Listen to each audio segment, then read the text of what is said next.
C'est une activité qui nous permet de faire connaissance avec nos élèves. Elle s'adapte à toutes les clientèles. Elle permet de briser la glace. Elle permet de récupérer, de recueillir beaucoup d'informations sur vos élèves. Comment elle va se vivre? Vous avez entre les mains une carte qu'on va appeler la carte d'identité.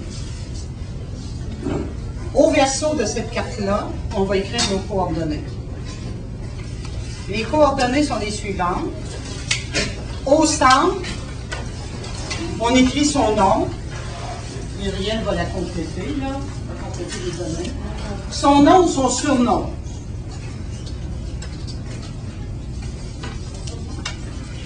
En haut, à gauche, son lieu de naissance. Pas à l'hôpital, là. En bas, à gauche, un talent. Ce pourquoi on nous reconnaît. Un talent. L-E-N-T. Talent. Si vous êtes une animatrice née, vous avez toujours animé, etc.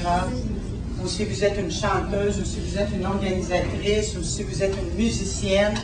Ce pourquoi on vous reconnaît. En haut, ici à droite, votre expérience de travail. Tout ce que vous avez fait comme expérience. Gardienne, c'est une expérience. En bas, à droite, votre projet, en cours ou futur, de tous ordres.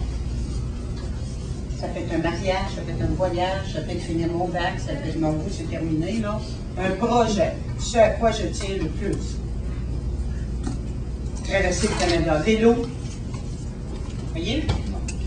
Je vous donne 3 minutes pour compléter votre carte. Après, j'annoncerai les prochaines consignes.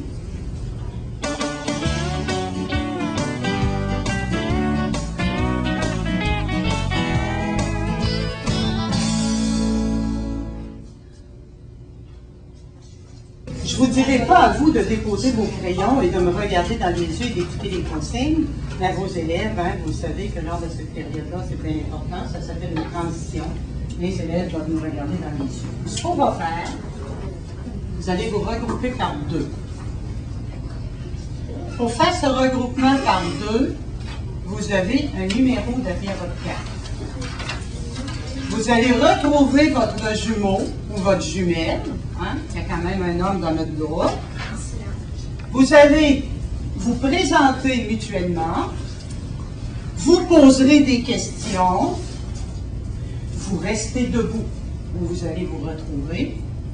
Et tout ça pour 4 minutes. Dans 4 minutes, c'est fini la présentation. Une dernière consigne, j'en dis beaucoup, hein? Écoutez attentivement l'autre, parce que ce que vous entendrez, je vais vous demander de faire quelque chose avec après. On est prêts? On y va!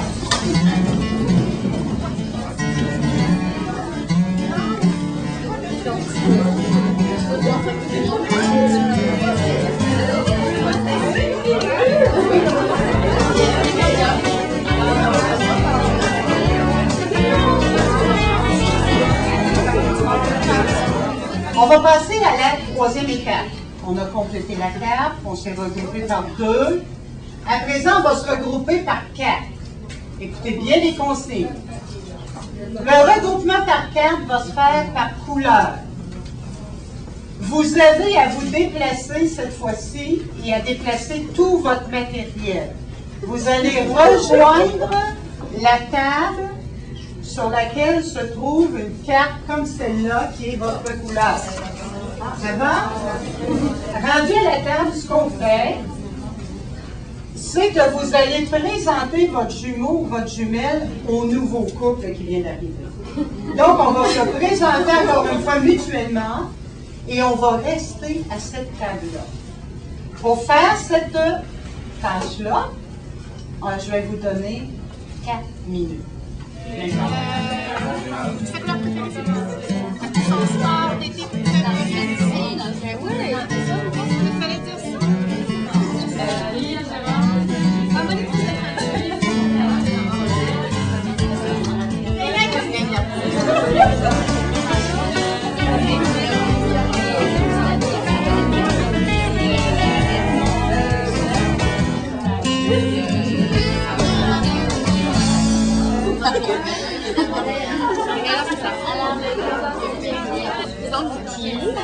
On la surnomme Puce ou Grenouille, les vieilles connaissances.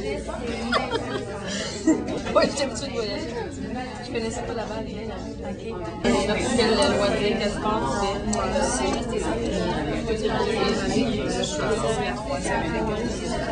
Aussi, l'expérience a changé. On va passer à la troisième étape du déroulement de l'activité.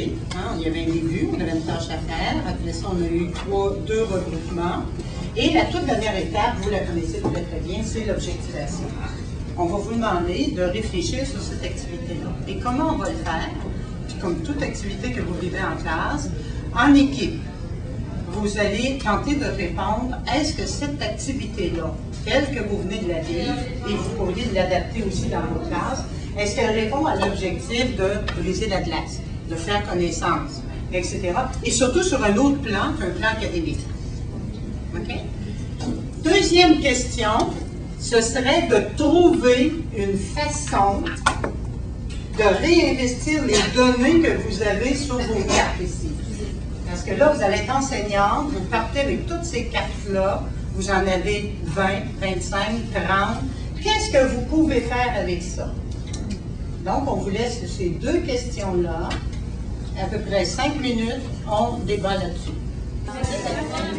Mettons que dans notre talent, on voit que tu as plusieurs élèves qui ont un talent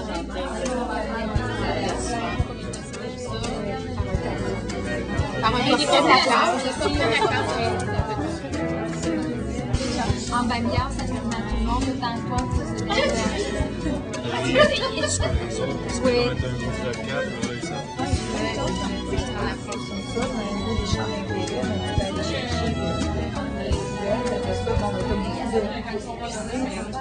tu as beaucoup d'idées, donc il peut y avoir un vote par rapport à ces idées-là. Je vais faire un tour très très rapide pour l'objectif. C'est à peu près la même chose qui va se répéter, je le vois bien. Puis en même temps, vous pouvez ajouter aussi, si vous aviez à refaire l'activité, comment vous pourriez la faire si l'objectif n'est pas atteint. C'est une belle activité que la façon de l'adapter selon le niveau des élèves, c'est peut-être en changeant les catégories. Là, on va aller voir qu'est-ce qui a passé dans cette activité-ci avec le réinvestissement. Qu'est-ce que vous feriez, là, vous, là, avec ces 20 cartes-là, là, complétées? Vous arrivez à la maison le soir, puis c'est une richesse. Hein? Qu'est-ce que vous feriez avec ça? Moi, je garderais mes 500 cartes. Et tu mettrais la photo au centre, hein? La photo au centre. En quatrième année, une activité qui était faite, un genre de passeport. Okay. Avec une photo, puis il se présentait, il posait, les autres élèves posaient des questions pour connaître. Se connaître, hein? En anglais, c'est le fun. C'est différent parce que c'est pas académique. Excellent. C'est le fun. Sur un autre plan. Oui. Surtout en langue seconde, hein, on l'a communiqué. Ça fait une liste de personnes ressources avec leurs talents pour les exploiter. On regrouperait les élèves pour les premières équipes par leur champ d'intérêt. Ça serait Okay, donc, pour la formation, équipes. vous en serviriez. Pour qu'on puisse connaître tout le monde, on pourrait présenter par écrit l'EMI. On présentait en arrière dans le tour, présenter par écrit, faire un petit album de classe. Comme ça, il y aurait la description de tout le monde dans la classe. Puis, une autre idée qu'on a eue, c'est avec les lieux de naissance, on peut faire une activité en sciences humaines, mettre des punaises différentes, mais ça dépend si tout le monde est là à Laval, ça sera pas bien long. Mais on peut le faire avec la carte de Laval aussi, peut-être que là, on pourrait le faire à ce moment-là plus précisément avec les rues, les quartiers là, de Laval. Vous avez dit qu'au lieu de dire les projets d'avenir, ça pourrait être les métiers, donc on pourrait travailler les métiers. Qu'est-ce qu'il faudrait faire plus tard? Donc on peut travailler les métiers existants. OK. On voit qu'en changeant les paramètres, on peut déboucher sur d'autres champs, d'autres thèmes, d'autres projets, etc. On pensait aussi faire des statistiques en mathématiques. En mathématiques aussi, on peut se transférer en mathématiques. Oui, faire des histogrammes possibles. Hein. Vous avez des données. Et après, c'est que je m'en servais de ces cartes-là. J'avais 4 groupes au secondaire, donc pour attribuer des places en classe. Fait que j'avais une maquette qui représentait sur une carte comme ça mes 32 places dans la classe et je demandais aux élèves de venir piquer leur carte. Peu importe l'âge, le secondaire 1, 2, 3, 4, 5, là, peu importe. Et j'avais seulement 2-3 problèmes à résoudre, c'était tout. les élèves allaient se placer à l'endroit où ils voulaient se placer. Si j'en avais 2, 3 à la même place, je les gardais avec moi, puis on en discutait, on regardait. Mais pourquoi tu te plaçais là, etc. Puis les élèves me donnaient des raisons là, tout à fait valables. Un exemple d'une activité d'accueil qu'on peut faire. Vous avez vu comment c'est important quand on fait ces choses-là, de trouver une façon de réinvestir, de transférer ça après par rapport, par exemple, aux autres disciplines. Alors ça, c'est intéressant. Maintenant, vous autres, est-ce que vous en avez fait des activités d'accueil en début d'année qui se sont bien passées? Parce que je tombais en linguistique, puis quand j'ai changé avec mes élèves, on est partis les 2 profs en temps blanc. Comme ça, je les avais entrevus, mes élèves, mais je les connaissais pas, donc c'était le premier contact que j'avais avec mes nouveaux élèves. C'est un gros projet, c'est super. Oui, toutes les classes nature, ça c'est vraiment des projets là, plus d'envergure, mais qui sont extraordinaires pour apprendre à bien connaître nos élèves, sortir de notre contexte habituel. Alors ça, c'est certain que ce sont des belles expériences. Il y en a beaucoup qui aiment la classe rouge pour ça, parce qu'ils disent c'est dès le début de l'année, puis tu peux en profiter tout le restant de l'année. L'année, c'est une petite activité où c'est avec un ballon. Oui. Que ce soit en cercle, tous les enfants.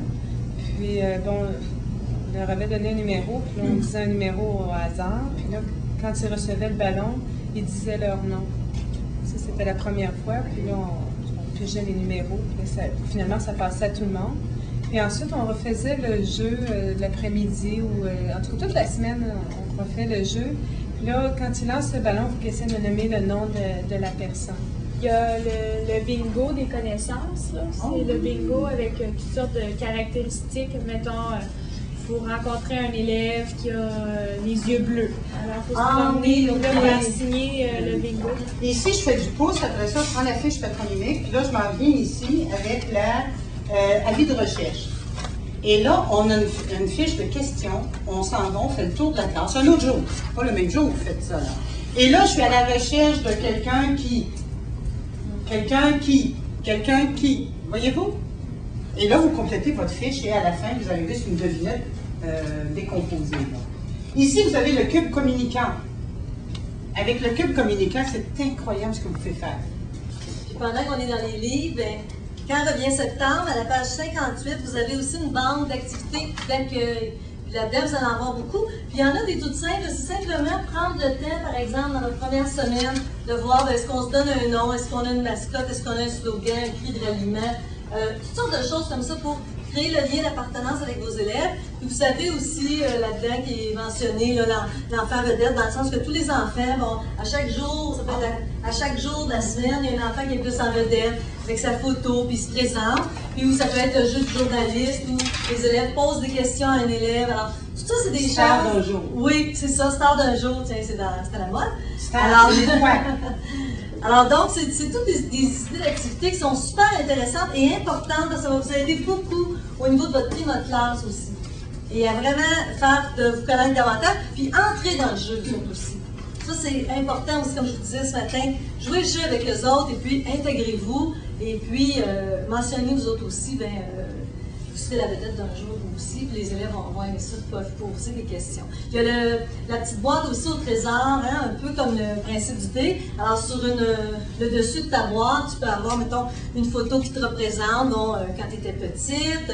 Bon, sur un autre côté, ça peut être une photo, bon, ton animal préféré, un voyage que tu as fait, un passe-temps, ainsi de suite. Puis quand on ouvre la boîte, mais là, quand on ouvre la boîte, c'est un petit secret que tu acceptes de dévoiler à tes élèves. Ça peut être une carte qui est très précieuse pour toi, parce que je sais pas, moi, c'est ton papa qui t'avait écrit ça à un anniversaire, puis tu l'as toujours gardé, cette carte-là. Ou c'est un bijou en particulier qui vient de ta grand-maman, puis ça a une valeur sentimentale pour toi. Ainsi de suite. Alors, un petit secret comme ça, un petit trésor que tu acceptes de partager avec tes élèves. Et puis, c'est tout des moyens, et vraiment, ça permet aux élèves et à vous de vous connaître davantage et de créer des liens. En tout cas, on pourrait continuer encore et encore. Mais on espère que ça vous donne quelques bonnes idées et que vous ferez connaître vos autres activités d'accueil que vous aurez faites. Et ça, on pourra déposer ça sur le site de Star. Et vous pourrez à ce moment-là en bénéficier et en faire bénéficier les autres.